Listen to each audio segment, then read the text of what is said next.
Imagine for a moment you are standing not in a church, not before a preacher, not beneath any stained glass, but in front of your own soul. And in that quiet place, a question emerges, not from guilt, not from fear, but from a deep, steady knowing. What if Christ is not someone you must believe in, but something you're meant to embody? This is not metaphor.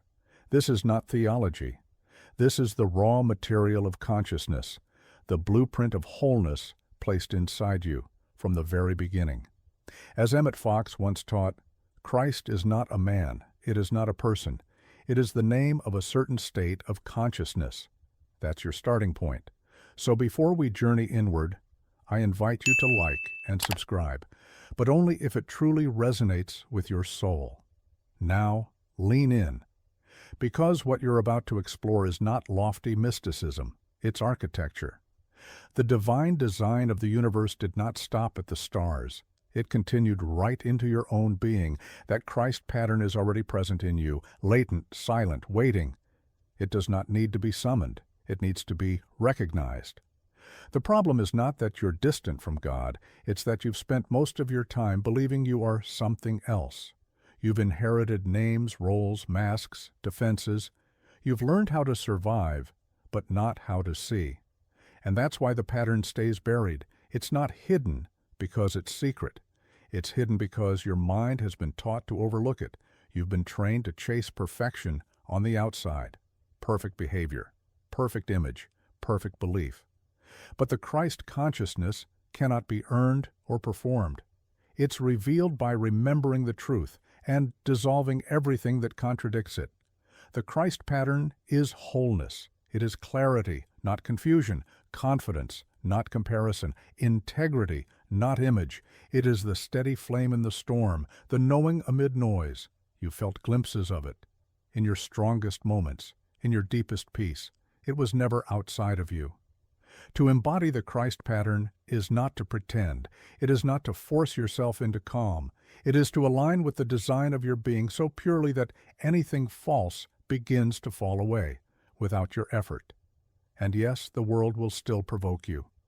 But you will no longer meet that provocation with the reflexes of ego. You'll meet it from the throne of your own spiritual clarity. This isn't theory. This is the work. Christ consciousness is not a mood. It's a state of clarity that sees through illusion. It doesn't deny pain. It recognizes its false interpretations. It doesn't float above life. It moves with precision inside it. You've been told to imitate Christ, but imitation is surface. Embodiment is structural. To embody the Christ pattern is to think like divine intelligence would think in your exact situation, not based on rules, based on pattern. What would wholeness do here? What would truth speak here? What would infinite love see here? Not sentimentally, but structurally. This isn't about moral superiority. It's about structural alignment. The same way a building either follows architectural law or collapses, your mind either aligns with truth or fragments under illusion. You feel it every day. When you live out of harmony, the body tightens, the thoughts spiral, the energy scatters. That's not punishment, that's feedback. And when you live in alignment with Christ consciousness, something different happens. Things click, conversations shift, timing syncs.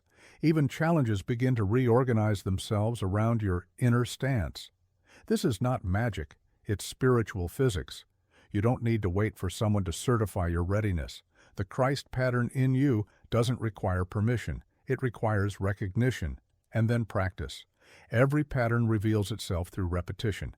The more often you pause, recenter, and choose thought, word, and action from that divine state, the stronger the signal becomes. The pattern reinforces itself. And yes, there will be days when you forget, days when your mind contracts back into fear, defensiveness, resentment. That's not failure. That's feedback. That's how you retrain. You're not becoming something new. You're removing interference. This is the work that the mystics, metaphysicians, and true spiritual scientists have always pointed to. The inner laboratory is not made of potions and incense. It's made of choice, repetition, mental honesty. It's made of the quiet courage to think clearly even when emotion screams, to choose vision over reaction, to remember design when you feel dismantled. The Christ pattern in you is not fragile. It doesn't require soft music or perfect circumstances. It's as real on your worst day as on your best. But it must be accessed deliberately, through focus, through clarity, through inner alignment, not emotion, not performance, but pattern. You will not access it by begging for divine help from some far-off force. You will access it by aligning with the divine nature that already lives in your thought, your word, your action, when those are governed by truth. And so we begin, not with fanfare, not with fantasy, but with the clearest foundation you could ever build on. You were made in a pattern of perfection, not a perfection of behavior, but a perfection of essence. And that essence is waiting, not for a miracle, but for your clear participation. There comes a time when the noise in your mind no longer feels like activity. It feels like decay. The clutter isn't just distracting, it's heavy, paralyzing. The thoughts spin, but they don't move you. They hum like broken machinery, familiar, constant, directionless. You keep thinking, but nothing fresh emerges. The same tired worries, the same hollow narratives, and under it all, a deeper silence. Not the peace you've been chasing, but the eerie stillness of something that has forgotten how to feel alive. That's when you know the clutter has won. Mental housekeeping isn't about tidying a few toxic thoughts and keeping the rest. It's about admitting that much of what fills your head was never yours to begin with. You inherited it through culture, trauma, media, fear. Ideas passed down like rusted heirlooms, thoughts so old they wear the mask of truth. And if you don't stop and question them, they'll become your architecture. But the Christ pattern can't emerge in a space like that. It doesn't compete. It doesn't push. It simply withdraws where there is no room. You have to clear the house, not once, not dramatically, but as a practice, as discipline.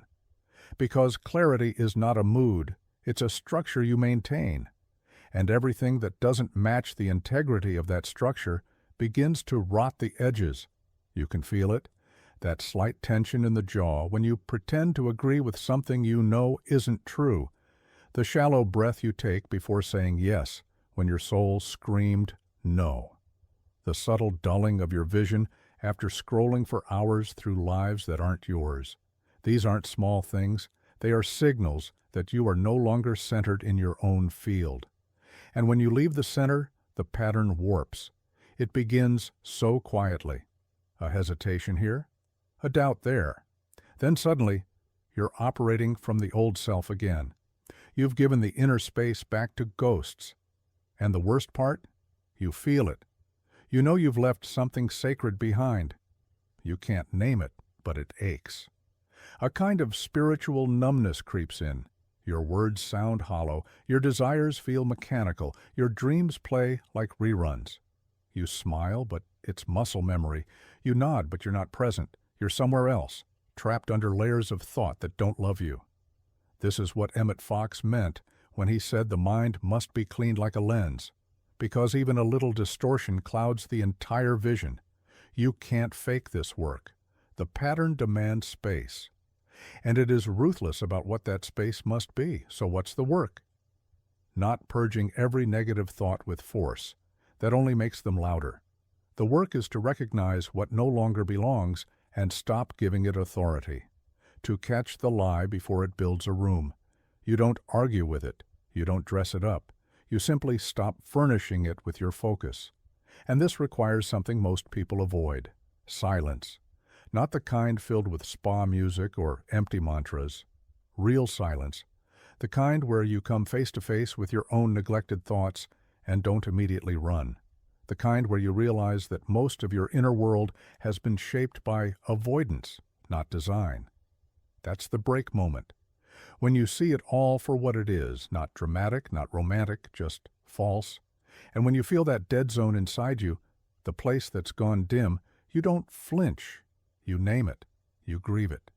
And then, gently, you begin again. You pick up the tools, not emotional tools, structural ones, attention, focus, willingness, honesty. You sweep the corners of your mind where self-doubt still echoes in the voice of someone you trusted. You dust off the shelves where old shame tried to pose as responsibility. You open the windows. Let the breeze of real thought come through. Not affirmations, not hype, just truth. Clean, unglamorous, radiant truth. You don't do it for a result. You do it because you cannot live anesthetized anymore. Because the Christ pattern doesn't just want to visit you in glimpses, it wants to live in you as your permanent address. But it cannot share a home with noise, so you make space. And if at first that space feels empty, good. That emptiness is not loneliness, it's readiness.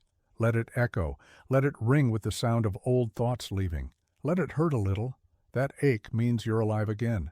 Every life you live on the outside is a mirror, not of fate, not of luck, but of structure. The law of mental equivalence is not a poetic metaphor, it's exact. It says, whatever you hold as real in your mind must, without fail, find expression in your world. This isn't spiritual suggestion, it's law. Like gravity, it doesn't care how you feel about it. You can deny it, avoid it, resist it, and still it operates with mathematical precision. This is why your attempts at change often seem to collapse back into the same patterns. You shift your behavior, tweak your strategy, even force yourself into new habits. But unless the mental equivalent changes, the inner mold, the outer form will snap back. You don't escape the loop by acting differently. You escape it by thinking from a different blueprint. The Christ pattern is that blueprint. It's the original mold. But here's the truth no one likes to say out loud. You've built your life from lesser molds. Unconsciously, repeatedly. You've thought lack. You've thought resentment. You've thought separation. And then you've lived them as if they were facts. They weren't. They were just thought forms, carried so long they hardened into reality. And that's the part that hurts. To realize that much of what you've suffered, you helped construct. Not because you were evil or broken, but because no one taught you the laws. No one taught you that every belief is a seed and your emotion is the water. So you thought in fear, with conviction. You spoke in self-doubt, with repetition. You reacted in defense, with force. And the universe responded not because it punished you, but because it's obedient to thought. It mirrors the mold, not the wish. Now here you are. You want to embody Christ consciousness, but you're still carrying a mental equivalent shaped by fear of rejection, scarcity, abandonment. You say peace, but your inner blueprint still expects conflict. You say joy, but the mold is still wired for loss. And when your outer world reflects back the chaos, you wonder if the law is broken. It's not. It's too precise for that. This is the brutal mercy of spiritual law. It does not lie. It shows you exactly what you believe, no matter how pretty your affirmations are. But once you truly see this, you stop begging for change. You start reconstructing the mold. You get honest. What thoughts do I feed when no one is looking? What inner images do I entertain in the quiet?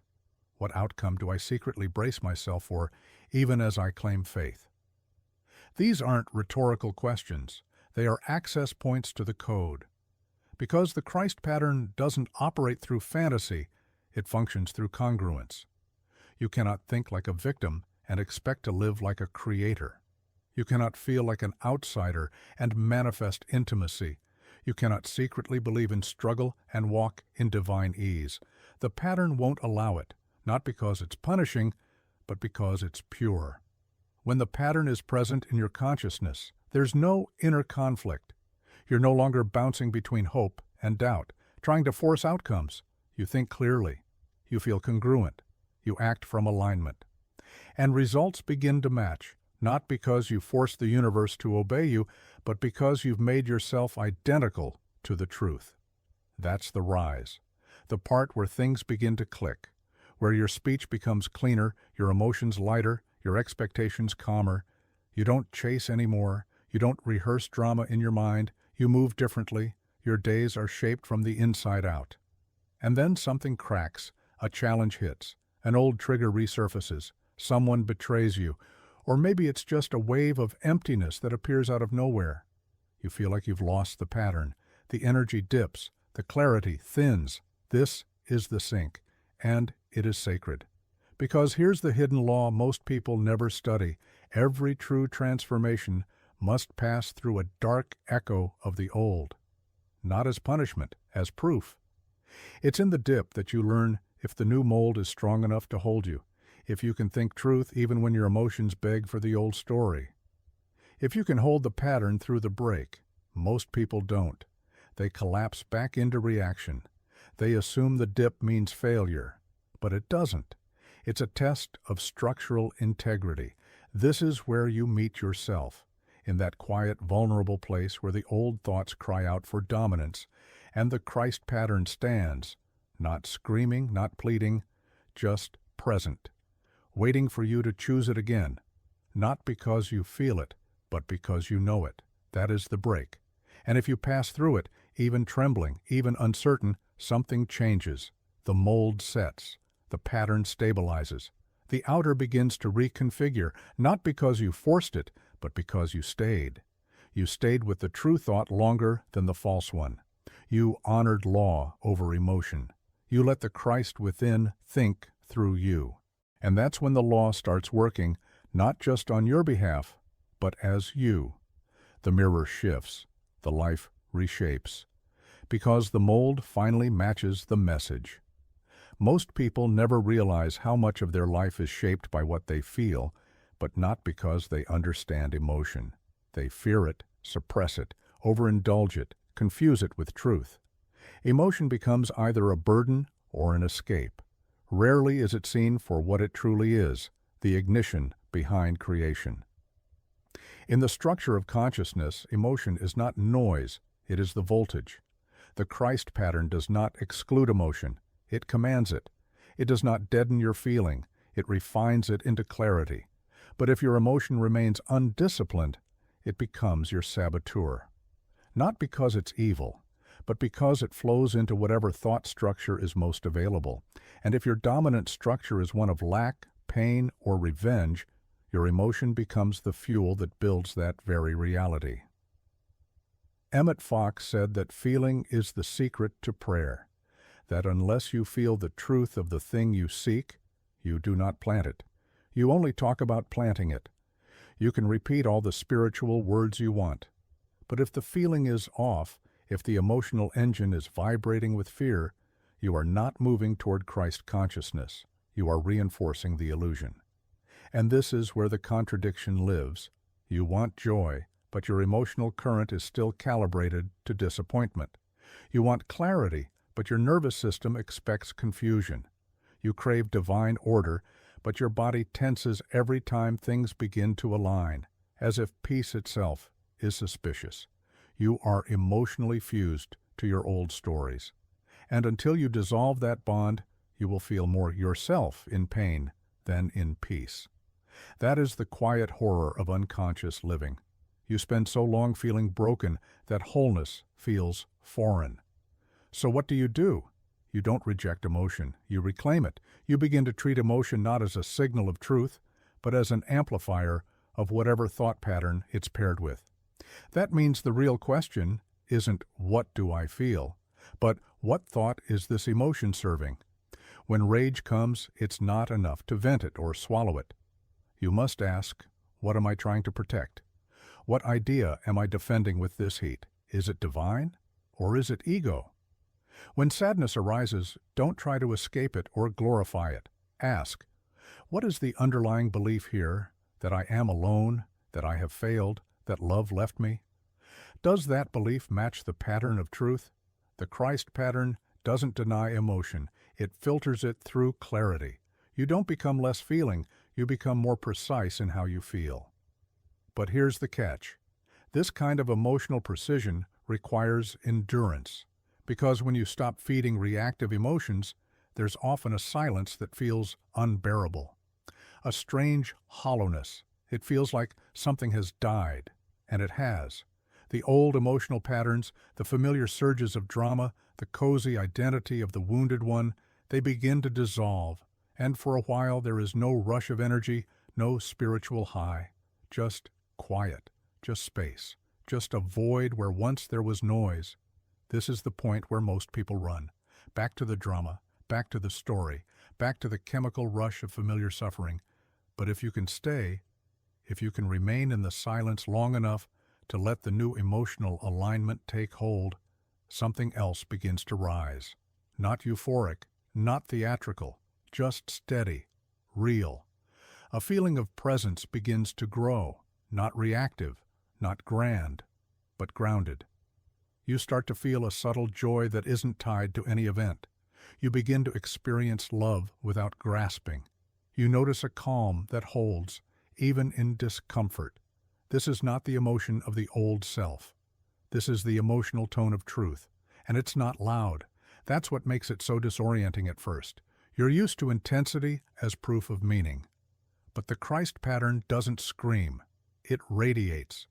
The emotional current of Christ consciousness is quiet confidence, clear compassion, firm love. And it does not surge. It stabilizes.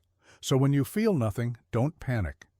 That emptiness may not be numbness. It may be healing. When the drama has cleared and the story has paused, you are finally able to feel reality without distortion. And it may feel boring at first. But boredom is often what peace feels like when you're addicted to intensity. Let the nervous system relearn. Let the emotions find new grooves. Let yourself feel what it means to love without needing, to grieve without self-pity, to rejoice without condition. Emotion is not the enemy. It is the current, but only when aligned with truth. Otherwise, it's just noise echoing through broken architecture. You are not here to suppress your emotion, but you are no longer allowed to worship it. Let it move through you, but only in service to what is divine. Because every feeling feeds a future, make sure yours are feeding one worth living. Attention is your steering wheel. Nothing in your life moves without it. Wherever your attention settles, power flows. Yet most people give it away like loose change. They scatter it across distractions, arguments, fears, and fantasies, then wonder why their lives feel split, chaotic, unanchored. Attention, left undisciplined, builds incoherent worlds. It doesn't matter how sincere your prayers or how noble your goals. If your attention is fractured, so is your creation. The Christ pattern doesn't demand constant effort. It demands consistent direction. And that direction is set not by your words or your moods, but by the subtle force of your attention. Not what you glance at, what you feed. You say you want peace, but you keep checking on the storm. You claim to desire wholeness, yet you track every sign of decay. You long to live in spiritual order, but you pour your awareness into chaos as if it's entertainment. That's not harmless. That's architecture. What you attend to grows, not just in the world, but in your mind. Each flicker of focus is a vote for what becomes dominant in your experience, not because the world changes instantly, but because you do. You begin to shape your identity around the very thing you're watching, and soon your reactions follow, then your beliefs, then your outcomes. So the real discipline is not about managing time or goals or even emotions. It's about mastering focus, bringing your attention back again and again to the pattern that reflects who you really are, not who you fear you might be. And this is harder than it sounds, because distraction isn't always noisy. Sometimes it's the soft pull of an old thought, a remembered insult, a quiet ache of nostalgia. Sometimes it's not what calls your name, but what lingers just long enough to steal your center. You begin your day clear, then lose yourself in a conversation, a news headline, a wandering thought. And by noon, you're not living from the Christ pattern. You're performing from a fractured self. But it happened so gradually, you didn't notice the shift. The rise is in the moments when you begin to see it, when you catch yourself drifting into mental noise and gently return. When you recognize the energy drain of certain thoughts and decide to stop feeding them. when you remember, even mid-chaos, that your focus is not automatic, it's chosen. Those moments are not small, they are sacred. They are proof that the pattern is being restored. But then comes the sink. There will be a stretch where you feel like your attention is beyond your control. You'll sit in silence, try to focus, and nothing will click. Your thoughts will scatter like startled birds. You'll feel fake, distant, hollow, as if your own mind has turned its back on you. You'll try to bring it back to center, and it will resist. Not loudly, just subtly. A pull toward apathy, a blankness. This is the break, the moment where something in you wants to give up, not out of rebellion but from fatigue. You're tired of bringing your attention back, tired of trying to hold focus in a world that trades it like currency, tired of the discipline that never seems to show instant reward. And under that tiredness, something deeper stirs. A strange deadness, not depression, not drama.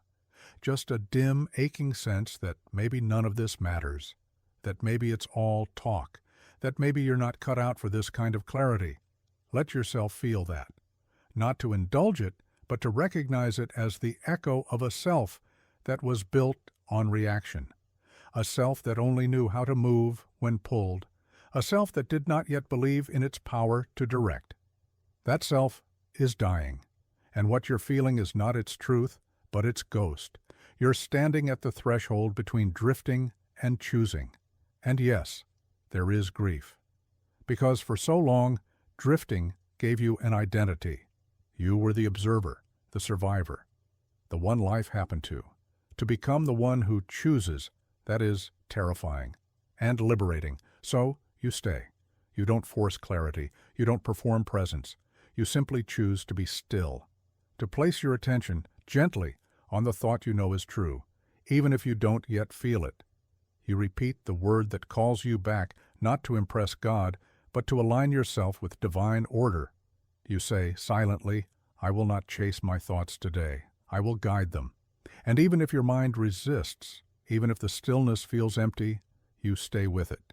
You stay until the current begins to return, until you feel your attention settle, not with effort, but with ease. And in that moment, something inside you clicks.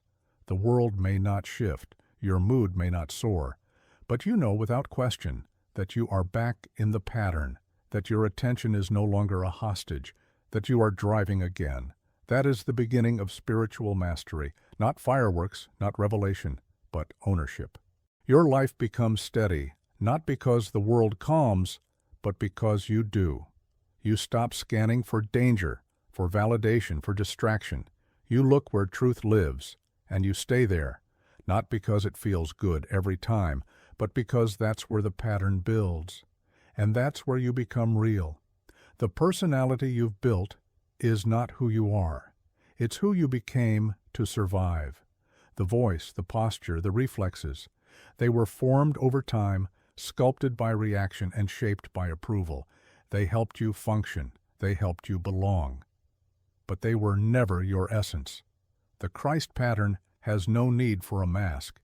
It doesn't perform. It doesn't seek to impress. It simply is. Yet the personality often gets mistaken for identity.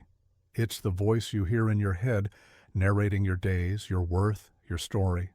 It has your tone, your humor, your logic, but it's a patchwork. A mental costume stitched together from childhood dynamics, social norms, heartbreaks, victories, and fears. It feels natural because it's familiar.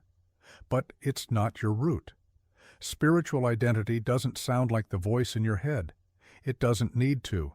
It moves beneath it, steady and untouched. It is the part of you that never needed fixing because it was never broken. The Christ pattern exists at that level, not in what you show the world, but in the structure beneath the showing. Most people spend their energy protecting their personality instead of developing their consciousness. They defend their reactions as if they are sacred. They polish their image, reinforce their roles, perfect the way they are perceived. But the image is not the being, the role is not the soul. And the longer you confuse the two, the more disconnected you become from the power that actually transforms you. You've built a self to navigate the world. That self may be intelligent, capable, even admired. But if it doesn't arise from your spiritual essence, it can't sustain you. The praise that once fueled you will grow thin. The relationships you attract through it will feel transactional. The goals you achieve under its guidance will eventually leave you hollow. The rise comes when you begin to suspect that your personality is not your potential. When you sense the split, when you feel the exhaustion of performing your life, even when you're winning at it. That quiet discontent is not failure, it's invitation. You begin to watch yourself, not with judgment, but with clarity. You notice the way you shape your language to be liked, the way you suppress your knowing to avoid tension, the way you mirror others so you don't have to reveal where you truly stand. You notice how often your personality leads and how rarely your presence does. And this noticing, done without shame, begins to dissolve the mask. But then comes the sink, the moment when the personality starts to fall apart and what's underneath feels blank. No performance, no default charisma, no armor. You speak and your words feel flat. You act and your movements feel foreign. You try to summon the version of yourself that used to glide through situations, and it doesn't show up. You feel exposed, not because someone has shamed you, but because the scaffolding of your false identity is collapsing and nothing else has taken its place yet. That's the dead feeling. Not sadness, not depression, just stillness that hasn't found its new rhythm. A spiritual in-between. This is the break. And it's essential. Because the Christ pattern cannot express through a mask. It doesn't flow through pretense. It doesn't operate within strategy. It only emerges when the personality steps aside, willingly, vulnerably. Not in retreat, but in surrender. You don't lose yourself in this process. You find your source. The real self doesn't need to be larger than life. It doesn't need to win arguments, charm crowds, or dominate the room. It simply needs to be clear, anchored, aligned. At first, this simplicity feels like invisibility. You speak less. You feel less driven to be understood. You stop performing spiritual wisdom and start living it quietly, cleanly. And people may notice. Some may miss the old you, the sharper you, the entertaining you. That's okay. Let them miss the version you outgrew. Because something deeper is stabilizing. You begin to speak not to be heard, but because truth has a shape. You begin to act not to impress, but because the moment calls for coherence. You begin to love not to gain, but because the Christ within recognizes itself in others and responds without agenda. This is not behavior modification. This is spiritual embodiment. You're not layering new habits over old wounds. You're removing the layers entirely. What's left is not weak. It's precise. It's clean. It doesn't need drama to be felt or noise to be known. The personality may return in moments, reflexively, defensively. That's okay. But now you'll see it. You'll feel the shift. You'll know when you're wearing the mask and when you're living from the root.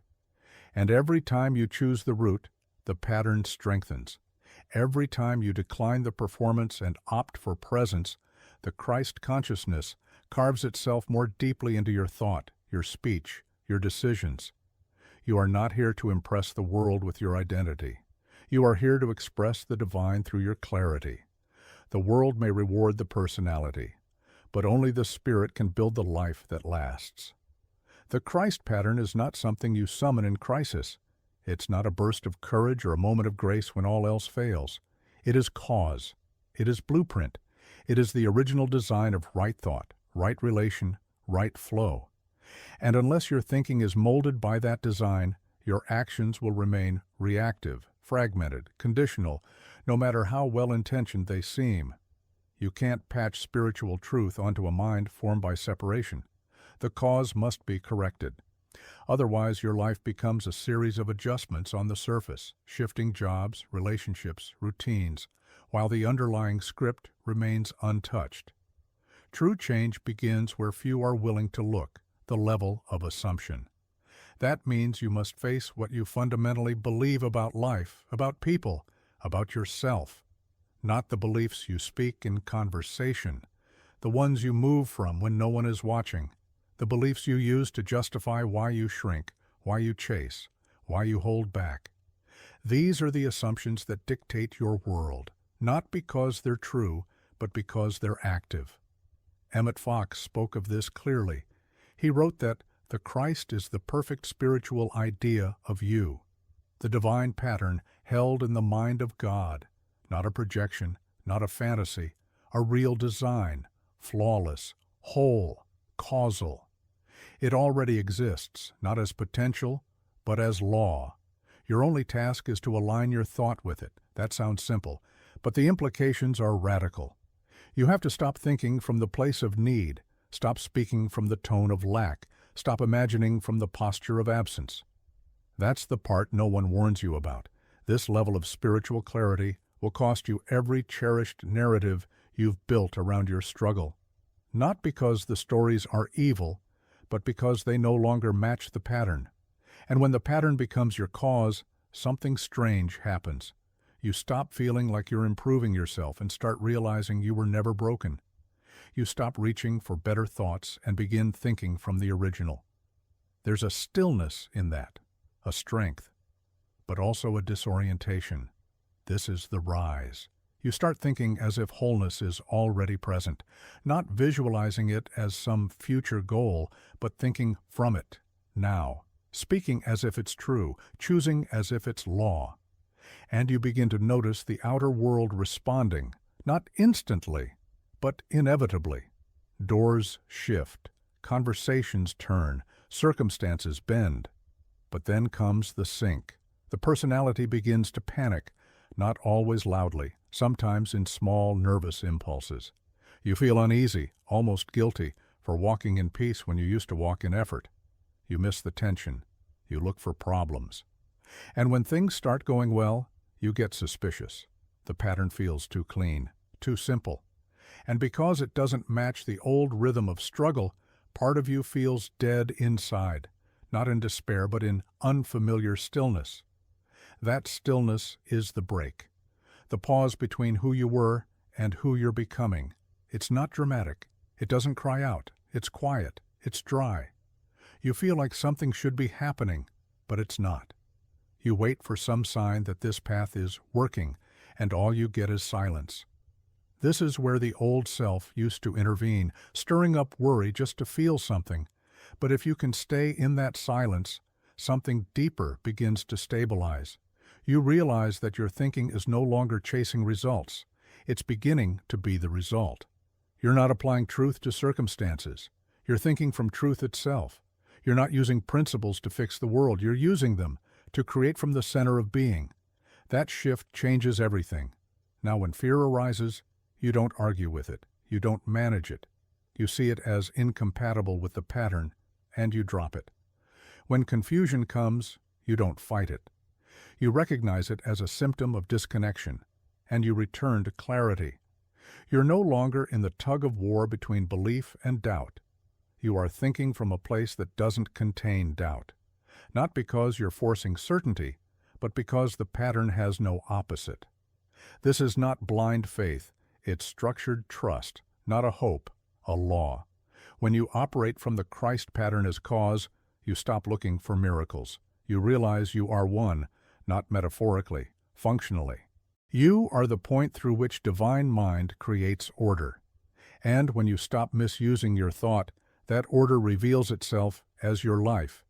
You don't demand change. You think as change. You don't seek power. You think as power. And slowly, the world begins to reflect what you've always been, but finally remembered. Inner conflict doesn't always come with a roar. Often it drips in slowly, almost silently, until you're no longer sure what part of you is true and what part is habit. You start the day with clarity, but somewhere between your intention and your reaction, a split occurs. You speak a word that doesn't feel aligned. You make a choice that scratches against your peace. You feel the tension, not as guilt, but as dissonance. And the worst part is how familiar it feels, almost comforting, even though it gnaws at you. The war isn't loud anymore. It's subtle, a series of small betrayals, a glance away from truth, a pause before speaking what you know. It's the moment you explain your piece to someone who hasn't earned the right to question it. The moment you retreat into performance just for safety. You tell yourself it's not a big deal, but the Christ pattern registers every misalignment, not as punishment, but as feedback. Clarity doesn't scream, it doesn't fight to be heard, it simply stops flowing when ignored. And when you feel that loss of flow, when your inner world becomes murky, hesitant, constricted, it's not because you've been abandoned. It's because your thinking has drifted off pattern. Not dramatically, just enough to confuse your compass. This is where spiritual maturity begins, not in the high moments of revelation, but in the steady, often dull work of realignment. You begin to care more about coherence than performance. You value inner congruence over outer agreement. And that commitment starts to pull you away from the need to be right, impressive, or understood. That's the rise. You notice a strange, quiet building in you, not emptiness, but integrity. A new kind of confidence emerges, not rooted in certainty, but in stillness. You find yourself less reactive. You listen longer before answering. You stop justifying what you already know to be true. You no longer need the noise of confirmation to stand in your awareness. This is not enlightenment. This is the beginning of true structure. But then something unexpected happens. As you let go of the inner tension you've carried for so long, you hit a kind of silence that doesn't feel peaceful. It feels blank. Your thoughts are quieter, but so is your drive. The opinions that once excited you don't hold the same charge. The battles you once fought inside yourself no longer arise, but neither does the energy to act. You think this might be balance, but it feels more like apathy. You wait for the joy, for the spiritual high, but it doesn't come. And in its absence, a question rises, not from your intellect, but from somewhere deeper. What happens to a self once it no longer needs to resist? This is the sink, the part of the journey no one glamorizes, the days when clarity feels sterile, when peace feels more like detachment than delight. You're not suffering, but you're not exactly alive either. You've lost the pain, but haven't yet found the pulse. You move through your routines with precision, but without spark. You wonder if this is what truth feels like, dry, colorless, bloodless. This is the break, and it is sacred. Because what's dying isn't your spirit, it's your addiction to inner warfare. You're used to battling something, an enemy, a trauma, a defect, a doubt. The struggle gave you purpose. The self you built was defined by resistance. Without it, you feel adrift. But stay with it. Beneath that dead space, something clean is forming. Something not driven by tension, but shaped by design. It won't rise in fireworks. It won't announce itself with emotional swell. It will come as a quiet knowing, a shift in posture, a decision made without internal negotiation. It's the first breath of a mind that no longer needs to split itself in two to feel alive. You don't need to resolve your contradictions. You need to stop feeding them. Most inner conflict survives because you give both sides your attention. You argue with the fear instead of starving it. You explain the doubt instead of discarding it. You negotiate with untruth as if it holds authority. It doesn't. The Christ pattern doesn't argue. It simply replaces. When truth is installed, confusion has nowhere to live. When coherence becomes your habit, conflict dissolves, not because it was solved, but because it's no longer useful. This is the gift of choosing pattern over performance. You begin to think in straight lines. You move with calm precision. You speak with less effort. You stop fragmenting your energy between multiple selves and begin consolidating it into one stream, one voice, one presence. The peace that follows is not emotional. It is structural. It doesn't feel exciting. It feels stable. That's when you know the war is over. Not because you won, but because you finally stopped playing both sides. There is no neutral speech. Every word is a builder or a breaker. Thought may begin the process, but speech crystallizes it into form. It is not superstition to say that words shape outcomes. It is spiritual law. Emmet Fox was unflinching in this truth. Your spoken word sets the mold, and once set, it begins to attract the physical equivalent. Not metaphorically, energetically, causally. Yet people continue to speak without structure. They narrate their wounds, advertise their fears, rehearse limitation, and then wonder why nothing shifts. They believe they're venting or just being real, but the law makes no distinction between sincerity and self-sabotage. It mirrors the command. This is where the Christ pattern demands a higher fidelity, not perfection, precision. Because the words that leave your mouth are not just reflections of what you think, they are confirmations. And the more often you confirm a condition, the more deeply it roots itself in your field. But this isn't about censoring yourself. It's about upgrading your source. When you speak from wounded memory, you reinforce the wound. When you speak from divine pattern, even if softly, you activate the next structure. That's the rise. You begin to hear your own speech as though it belongs to someone else. You catch the moment you downplay your wisdom, the casual phrase that makes lack sound permanent, the offhand joke that masks old pain. You don't panic, you just pause. And in that pause, a shift begins. Your language becomes leaner, your tone steadier. You stop decorating fear with eloquence. You drop the drama. You begin to use words like tools, not weapons. And you notice that silence becomes less uncomfortable. It becomes an ally, not a void. But then, without warning, your speech begins to feel artificial. You say the right things, phrases rooted in principle, declarations of truth, but they ring hollow. You hear yourself speaking truth, but it feels disconnected, robotic, thin. You wonder if you're lying. You start to question if any of this has landed, or if you're just performing a script that no longer stirs anything alive.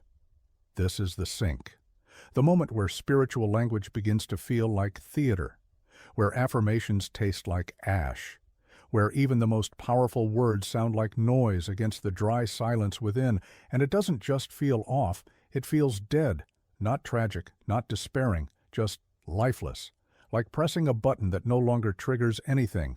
This is the break, the part where something real dies, the part where you lose the thrill of saying the right thing and have to learn how to mean it again, not emotionally, energetically, from the marrow, not the mouth. You used to say, "I am whole," and feel a spark. Now you say it and feel nothing. But that nothing isn't emptiness, it's detox. It's the clearing of all the mental and emotional static that surrounded your speech, so what's left is clean. The truth doesn't always sing when spoken. Sometimes it lands in silence. Sometimes it echoes in a space that feels too still to believe. But that's when it begins to take root. You don't plant a seed and demand music. You place it in quiet soil and trust the law. The same is true of your words. The less you rely on them to produce a feeling, and the more you speak from alignment, the stronger your causative power becomes. You begin to speak less, but what you say carries weight. You speak fewer opinions, more pattern, fewer reactions, more intention. You stop needing to explain your inner world to anyone. The tone of your being speaks louder than your vocabulary ever did, and when you do speak, you do so with clean authority. Not because you've memorized doctrine, but because you're no longer split. Your thought and your word and your inner stance are in union. That union creates coherence, and coherence builds reality. The spoken word is not an accessory to spiritual life. It is an instrument of creation. It finalizes what you're willing to become. Every sentence either stretches the Christ pattern forward or reinforces the shell around it. This isn't pressure, it's power. Use it deliberately. Let your language become architecture. Let it reflect not where you've been, but where you're going. Speak not from effort, but from design. And when your words fall into silence again, let that silence be full, not of doubt, but of becoming. Your actions reveal what you truly believe, not your thoughts, not your hopes, not even your most beautiful insights. What you do confirms the structure you live from. You can meditate every morning, read every classic metaphysical text, speak truth with clarity, but if your choices contradict the pattern does not land. There's no punishment in this, just accuracy. Law responds to movement. The Christ pattern isn't activated through theory, it's expressed through conduct. And conduct, when clean, is not moralism, it's integrity. It's alignment between what you know and how you behave when the knowing is tested. Most people want to act from truth once they feel strong. Once the doubt quiets, the fear subsides, the path clears. But action isn't the final step in embodiment. It's the proving ground. It's where thought becomes flesh, where theory enters time.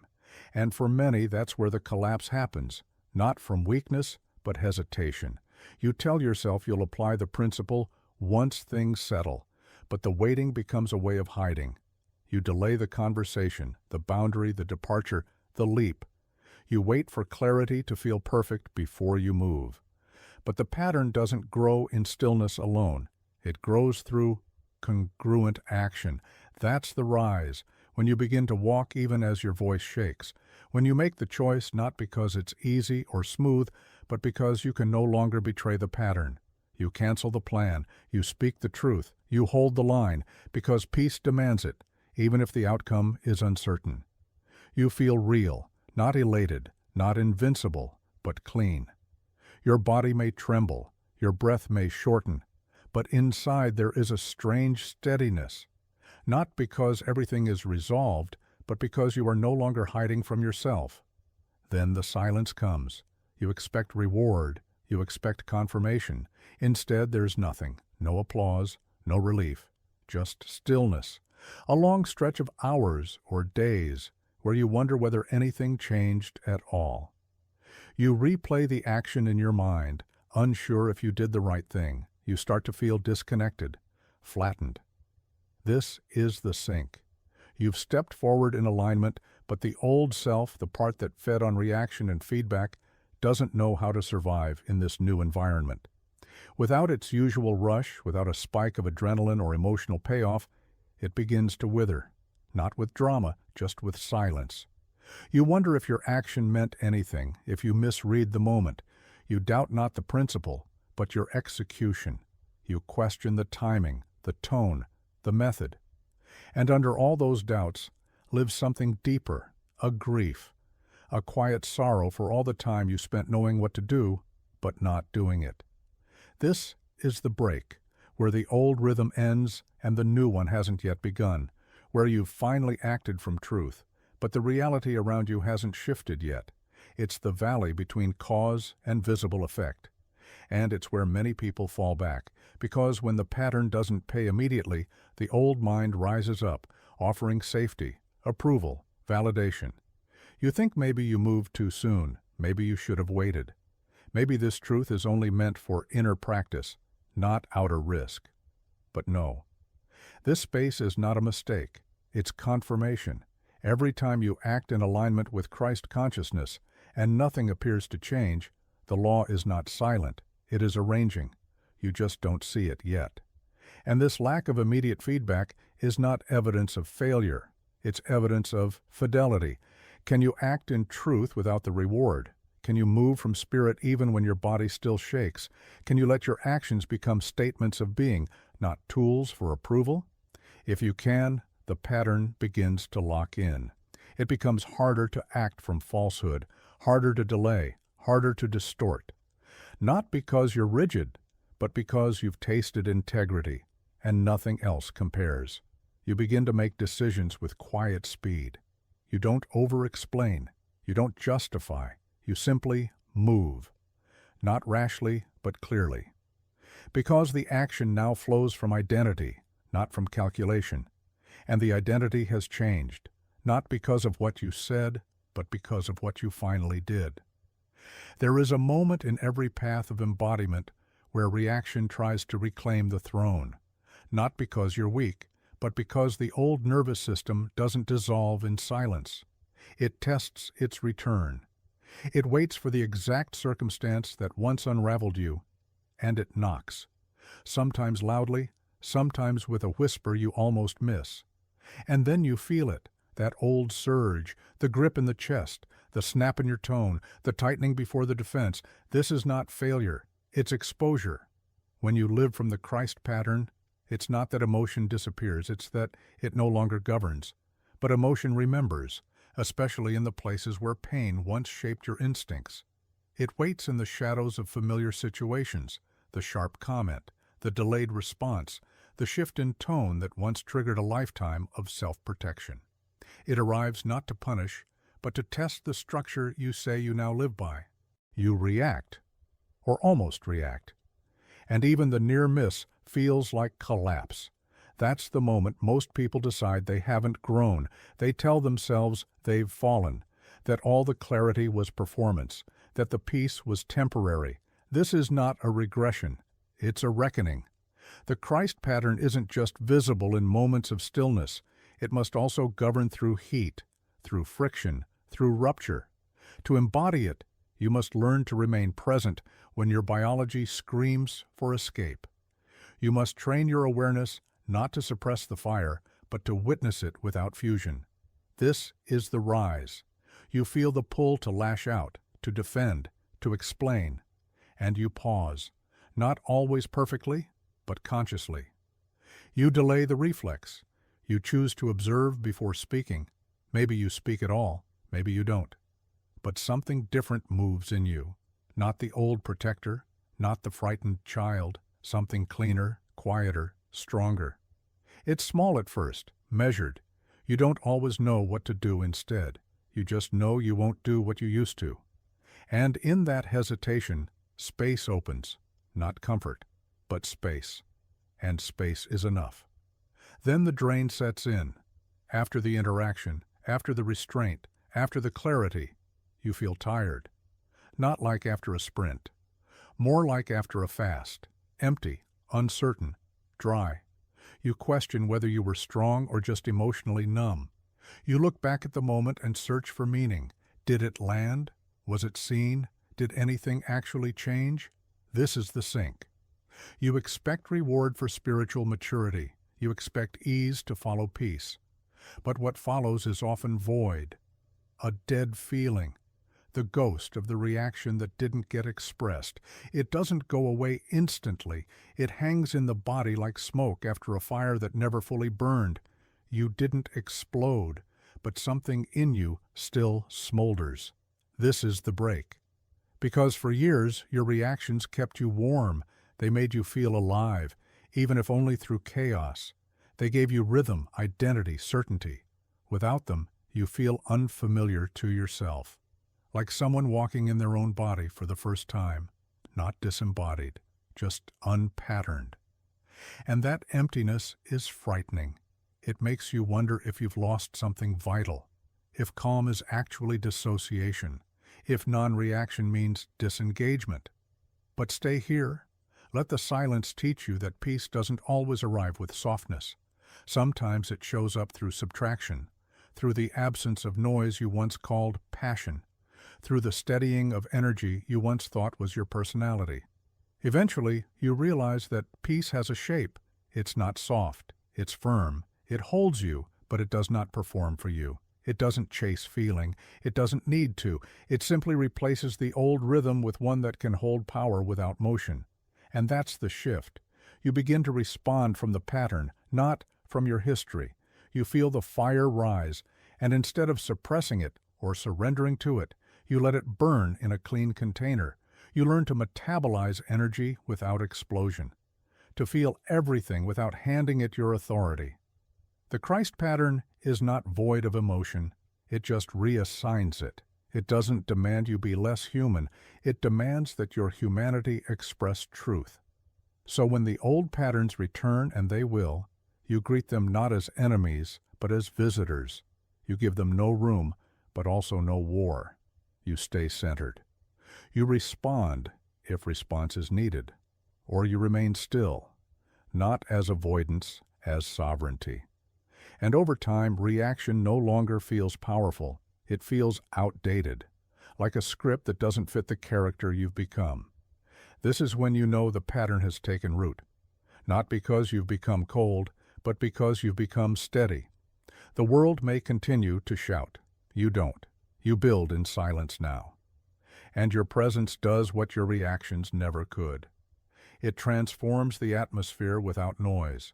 Prosperity has never been about accumulation, not truly. It's never been about having more, or chasing more, or even visualizing more. That's the surface language, the layer where spiritual truths get flattened into personal ambition. But the Christ pattern doesn't concern itself with quantity, it concerns itself with structure. And prosperity, in that pattern, is structure first. It is the visible outworking of an inner agreement with abundance as law, not exception. You can say all the right affirmations. You can write down your goals, picture your dream house, rehearse gratitude until your voice grows tired. But if the underlying tone of your consciousness is rooted in anxiety, all you're doing is pouring golden light into a leaky vessel. The outside may change for a while, more money, better clients, a lucky break. But without the pattern of abundance installed in your thought, it eventually evaporates or turns sour. This is why so many who chase prosperity feel trapped in cycles. They gain, then lose, receive, then sabotage. They cling tightly to what they have acquired because beneath the surface lives a script of loss, a belief in lack that never fully left the basement of their being. And the law responds, not to the wish, but to the foundation. You do not attract what you want. You attract what you have consented to believe is normal. That's where it either begins or breaks. The rise comes when you begin to see prosperity not as a future reward, but as a present frequency. Not something to earn, but something to align with. You start cleaning your mental house, not just from negative beliefs, but from subtle scarcity patterns that have been hiding in your language, your posture, your emotional expectations. You stop making jokes about being broke. You stop accepting delay as default. You stop worshiping the hustle as if suffering guarantees worth. Something inside you straightens, not arrogantly, quietly. You begin to walk through the world as if supply is not earned, but mirrored. And then something shifts. A check comes unexpectedly. An opportunity finds you without effort. A need dissolves before it even forms into stress. You smile. You think, this is what it means to live in abundance. But as soon as you breathe into that confidence, the old current stirs. And now comes the sink. A bill arrives. A delay shows up. Someone owes you and ghosts. Or maybe no crisis comes, just a creeping numbness. The same affirmation that felt like gold yesterday sounds like air today. You try to reclaim the feeling, but it slips. The gratitude feels flat. The mental image of overflow blurs. You begin to wonder if it was a fluke, if you imagined the alignment. This is the dead zone, the silent gray space between the old scarcity rhythm and the new abundance pattern. And it's brutal, not because you're failing, but because you've stepped outside the nervous system of deprivation. For the first time, you are not chasing money in fear. And without fear, you don't yet know how to feel motivated. You're no longer driven by panic, but the peace hasn't rooted yet. This is the break, the moment where you could so easily return to what's familiar, where you could chase again, prove again, earn again, just to feel something. But if you stay, if you let that uncomfortable silence settle, you begin to realize the structure has already shifted. Your soul is no longer wired to believe in loss. You're not calm because you've been paid. You're calm because the idea of being unpaid no longer threatens your identity. That's the real wealth. The internal untangling of self-worth from income, the unwiring of identity from circumstance. From here, prosperity becomes rhythm, not static balance. Rhythm. Sometimes the bank account shrinks. Sometimes it grows. Sometimes things flow effortlessly. Sometimes they stall. But none of that moves you. because you no longer calculate your value by temporary visibility. You've stepped into the pattern, and now the pattern manages the rest. You take action when needed, but without contraction. You invest when inspired, but without pressure. You receive without guilt. You give without scorekeeping. And the world begins to respond, not to what you're doing, but to what you've become. You are no longer asking the law to give you something. You are demonstrating what it looks like when you know you already have it. That's when prosperity stops being a goal and becomes your language. There is a threshold you reach in spiritual embodiment where the transformation stops being personal, not because you lose yourself, but because self begins to include others. The pattern of Christ consciousness is not isolated truth, it is relational order. It teaches not just how to be, but how to be with. And nothing reveals the strength of your alignment faster than how you handle human relationship. This isn't about being kind or agreeable. It isn't about learning to forgive for your own peace or setting boundaries with polite language. That may be part of the surface structure, but deeper down, something else is happening. Relationships mirror what remains unhealed in you, not to punish, but to reveal. They expose the places where the Christ pattern is still theoretical, where your responses are spiritual in speech, but reactive in energy. You think you've grown until someone speaks to you in the tone that used to dismantle your confidence. You believe you're steady until affection is withheld and your value feels suddenly negotiable. You recite truth in solitude, but falter the moment another person forgets to affirm it in you. This is the fragile stage, the place where inner clarity is still dependent on outer behavior. You don't just want connection, you want confirmation. And when you don't receive it, your old mind rises to reclaim control. You detach, idealize, collapse, or manipulate, anything to avoid the ache of perceived separation. But Christ consciousness does not seek control. It seeks coherence. It doesn't define itself through another's treatment. It reveals itself through your response. That's the rise, when someone forgets your worth and you don't forget it with them. When you're able to witness someone's projection and not make it your identity. When your love is not a strategy for being kept, but an expression of divine presence. You speak truth without venom. You forgive without collapse. You offer boundaries without withdrawal. There's a current in you now that doesn't bend with every relational tide. You stop scanning conversations for proof of safety. You stop needing others to mirror your peace before you believe it's real.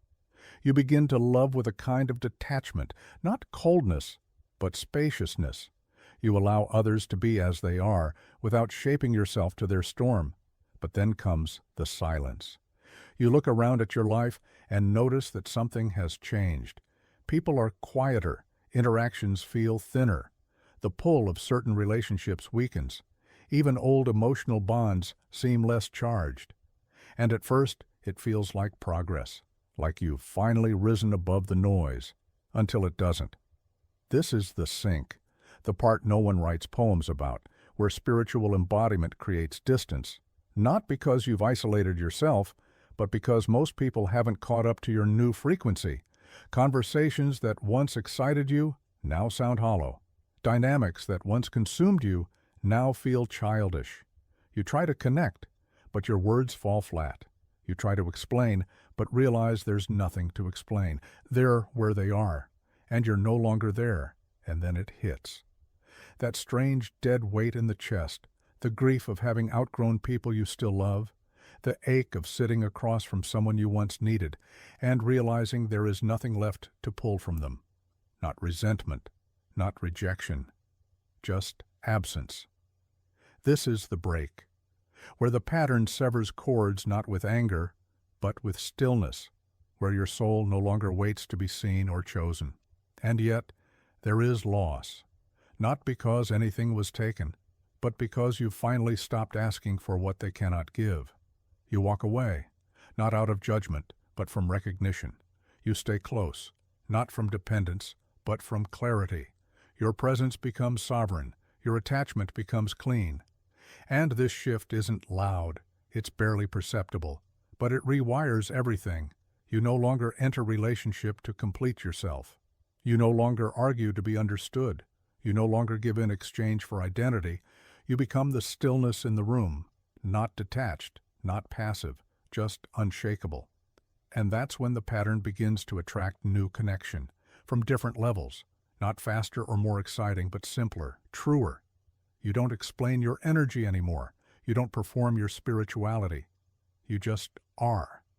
And those who are drawn to that being arrive without demand. This is not spiritual romance. This is spiritual structure. The Christ pattern transforms how you relate, not by making you better at connection, but by freeing you from using connection as proof of worth. You speak less, but when you do, your words land deeper. You require less. But what you do allow is sacred. You become less reactive to behavior and more devoted to truth. And in that devotion, the quality of your relationships rises, not in drama or intensity, but in quiet resonance, in clean presence, in the simplicity of being known without explanation. That's not magic, it's order. There is a turning point on the path where your inner authority must become non-negotiable, not louder, not more forceful, just unquestioned.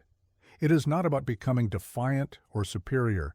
It is about locating the place within you that no longer requires external permission to think clearly or move freely. The Christ pattern cannot anchor itself in a consciousness that checks its every move against other people's comfort. Most people build their decision-making like scaffolding, dependent on feedback, approval, precedent. They wait to be told when it's time, when it's wise, when it's safe. Even spiritual seekers who may trust divine law in theory often live with one foot still in the court of public opinion. They name their clarity, but then soften it in company. They dress their power in modest words. They wait for others to see what they already know. But inner authority doesn't seek validation. It functions from knowing, not arrogant knowing, but still knowing, the kind that does not flinch when questioned and does not rise when praised. It simply continues. Because it is not tied to outcome. The rise begins when you stop outsourcing your center.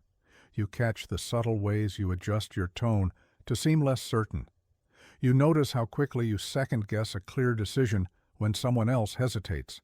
You feel the pull to explain your piece to people who do not live where your soul lives, and you don't indulge it. Not with hostility, but with calm. You start to feel a new gravity in your thought, not heaviness, but density. The words that come now are fewer, but firmer. Your choices are less decorated with justification. You trust your movement, not because you always understand the future, but because you understand the pattern.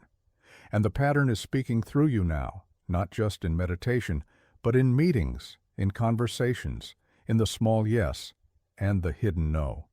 Then the numbness comes. At first it arrives quietly. You expect to feel strong, clear, vibrant, but instead you feel vacant. The confidence that carried you through the last few days dims. You wonder if your silence has become detachment. You review your clarity and feel nothing. No passion, no sureness, no resistance, just blank. This is the sink. The old self, the one who needed confirmation to feel real, has gone quiet. But the new self hasn't filled in yet, and in between is a silence that doesn't reassure. You're not doubting your authority. You just can't feel it. Your mind isn't confused, but your heart isn't singing either. It's a dead stillness, not the kind that restores, the kind that empties. This is the break, where every part of you that once performed confidence dies, not in a dramatic blaze, but in a quiet withdrawal. You realize how much of your previous authority was still relational, still waiting for a nod, a sign, a mirror. And now that mirror is gone. There is no one watching, no one applauding, no one debating. You are alone with your knowing, and it does not clap for itself. This space feels desolate, but it is holy. Because when the desire to be seen in your truth dissolves, what remains is truth that does not move. You stop needing to share your insights just to feel anchored, You stop framing your decisions to avoid discomfort. You stop over-explaining your path to people who do not walk it. You move in silence, not because you are hiding, but because the noise no longer feeds anything. Eventually, the dead feeling begins to lift, not all at once, but in moments where you notice yourself acting without hesitation, choosing without tension, standing without pose. And it hits you. You've stopped asking who you are, not because you finally found a label, but because the question no longer applies. Inner authority doesn't shout, it steers. It doesn't require certainty, it trusts clarity. And clarity isn't a feeling, it's alignment. From this place, your yes becomes cleaner, your no becomes simpler, your presence becomes less performative and more grounded. You don't shrink when challenged, you don't swell when praised. You remain, not as an act of willpower, but as a function of design. The Christ pattern has claimed its seat. You are no longer thinking about truth, you are thinking from it. And from here, no one gets to tell you who you are. Not because you've hardened, but because you've remembered. There is a moment when you stop trying to live the truth and begin simply being it. Not with effort, not with repetition, not even with discipline. You wake up one morning, or maybe it's in the middle of a conversation, and you notice that something has settled. The questions have quieted. The emotional storms have passed. The need to prove, to justify, to push, it's gone. And what's left is not emptiness, it's presence. You don't feel more spiritual, you don't feel elevated, you feel available, ready, not for a performance, but for participation in the pattern that's been waiting, always, just beneath your old ideas of progress. Christ consciousness isn't something you wear like a uniform. It's something that emerges when every other costume has fallen away. It doesn't make you less human. It reorganizes your humanity around a new axis. Your thoughts still come, but they flow from wholeness. Your emotions still rise, but they aren't in charge. Even your body begins to adjust to this steady rhythm. It no longer vibrates with anticipation or tenses at uncertainty. It listens. This is the rise, not the kind that lifts you above life, but the kind that brings you deeper into it. You notice beauty without reaching for it. You speak without rehearsal. You move with a kind of internal gravity that doesn't need permission or momentum. You are no longer waiting for clarity. You are walking in it. But just as you begin to relax into this new state, something strange happens. The world doesn't mirror it right away. Old problems return, old dynamics knock at the door, the news stays chaotic, someone says something careless, and your body stiffens just a little, but enough to feel like a tremor in the foundation.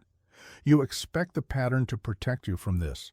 You thought peace would insulate you. Instead, you're exposed. This is the sink. You start to wonder if the peace was real or just a phase. You feel less like a master and more like someone who accidentally stumbled into the right room. You remember what it felt like to fight for alignment, and you miss the hunger. Now that everything has gone quiet, you start to feel dull, detached, not in danger, just fated. The dead feeling returns. But this time, it doesn't scare you. This is the break, not a failure, a final clearing, the last gasp of the self that needed motion to feel alive. The version of you that found meaning in struggle, in improvement, in always reaching. That version has no more room here, and in its place, something ancient unfolds, something that doesn't rise or fall, but remains. This is where Christ consciousness becomes embodiment, when you no longer consult your memory or your mood before responding, when you no longer look for signs before trusting, when you stop measuring your alignment by how peaceful you feel, and begin recognizing it by how little you need to correct. You don't explain yourself. You don't manage others' reactions. You simply live, fully, precisely, quietly. You walk through the grocery store with the same presence you carry in prayer. You listen to a friend's grief without making it about you. You say no without performance. You love without strategy. You serve without keeping score. This isn't perfection, it's participation. It's the life that Christ spoke of, not a distant heaven, but a pattern embodied so completely that the distance between thought and being disappears.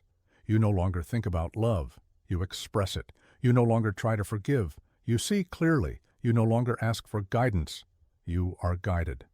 And from here, the outer world begins to reorganize, not because you forced it, but because you've stopped contradicting the law within you. The atmosphere around you shifts. People speak differently. Circumstances flow.